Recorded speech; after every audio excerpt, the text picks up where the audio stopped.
What's good, y'all? So something really cool has been kind of brewing in the background. I am working with my friend TJ.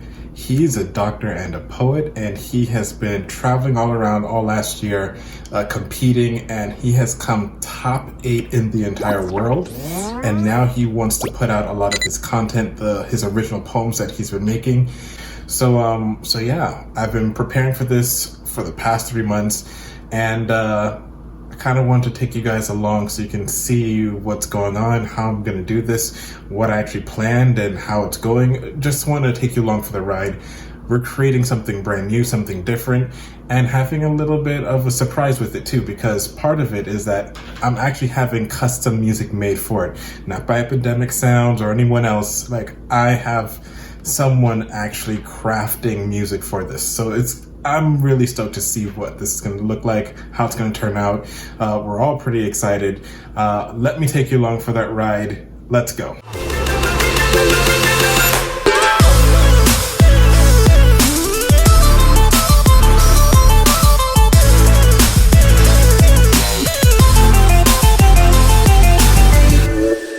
Today is the day that I finally get to shoot the video for the poet friend of mine, for TJ. This is going to be real awesome. You're in for a treat. In for a treat. I'm in for a treat. I'm so nervous and excited. Okay.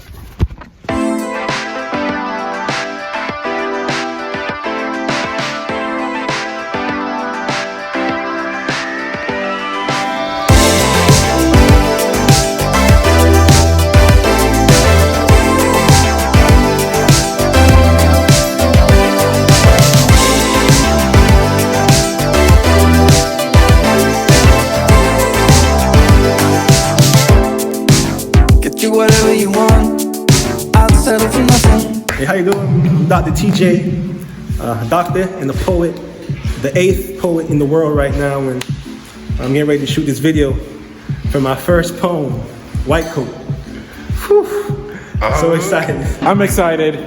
We got Brian here. He's gonna help me. Brian is kind of he's really happy about the C-stand. I am. I don't think this is a problem. He's a little bit concerned that I'm not excited about C-stand, but I am super excited. Don't tell his wife. Or maybe you should. What's up, man? My name's Alex. I'm a composer. This is my partner in crime right here, Travis. Nice. Classical piano. Man, you got us on the spot. I don't know what else to say. No, you're good. We're just documenting we're super everything. excited to work on this project. I'm ready to get it. I'm ready to dive into like the root of all of this and just create a beautiful story. I know you're feeling it too. This short is something. I know that this will take us higher. I'll do whatever you do. Let's take cover before our chances are getting darker. But I want you to know I can't help but fight this feeling. I want you to try. Imagine living without it. So let's go. Nothing is worth fighting for, you know. I'm best standing right next to you. Oh, we're good, dude. We're golden. It fits right in here. This is perfect. I'm getting excited. I'm getting a little bit excited. This is perfect, dude. The only issue is going to be the angle. You think it's gonna be a shoot? I think so. Let's just test it, man. Yeah, we're gonna have to see when we get it all together. So we're trying to get basically a spotlight on TJ and then all black all around him, like an infinite black all around him. I've seen it on YouTube.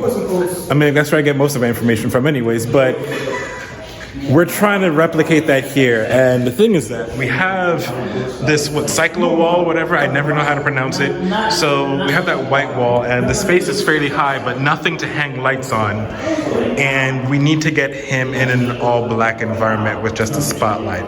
Like, I had this idea of having TJ in like this dark void, like the seamless black background where he would be in the middle and the whole shot would be in black and white, and it'll be really cool and engaging. But the space that we were in didn't really allow for that to happen. For one, the ceilings are a little bit too high, which isn't a bad thing. It's just that we couldn't actually mount any lights up high above him, so we couldn't get like a spotlight. And we had C-stands, but for some reason it just wasn't working out with the lights that we had. So we had to abandon the idea and kind of improvise. This is what we rolling with. We got the Atomos Ninja here. We got a mic over here. We have the wireless receiver over there that's connected to TJ over there. We got the Canon. I don't know which Canon this is. This is the 7D, the EOS 7D. And then we have the Sony a6300. Let's just bring this over.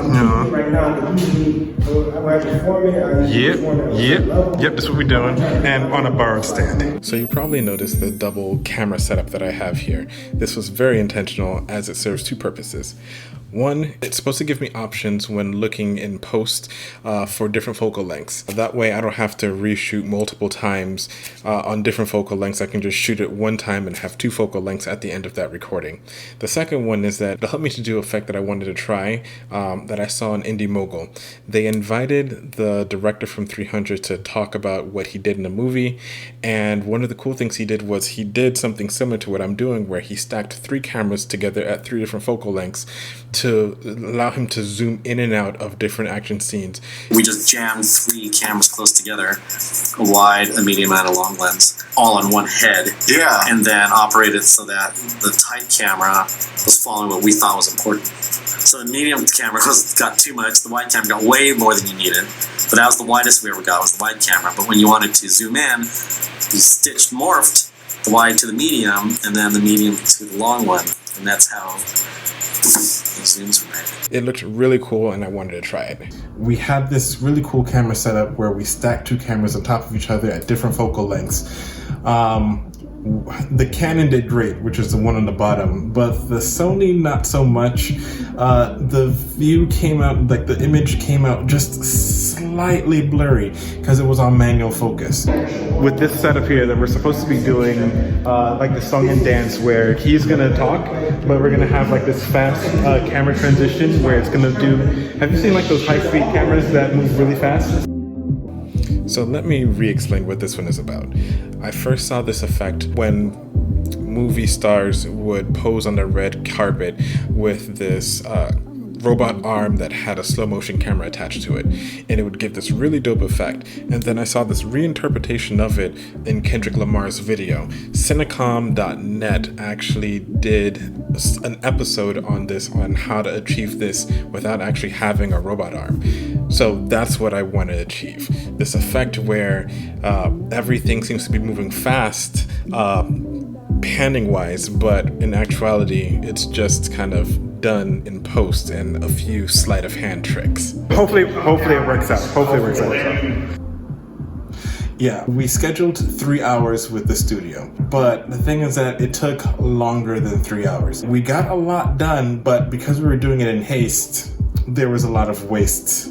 So there was things that went awry, like for instance, not being able to catch the fact that one of the cameras was slightly blurry. We brought this up with TJ and he was like, he'll come back down to reshoot. Like he wants this to be fire, he wants it to be perfect.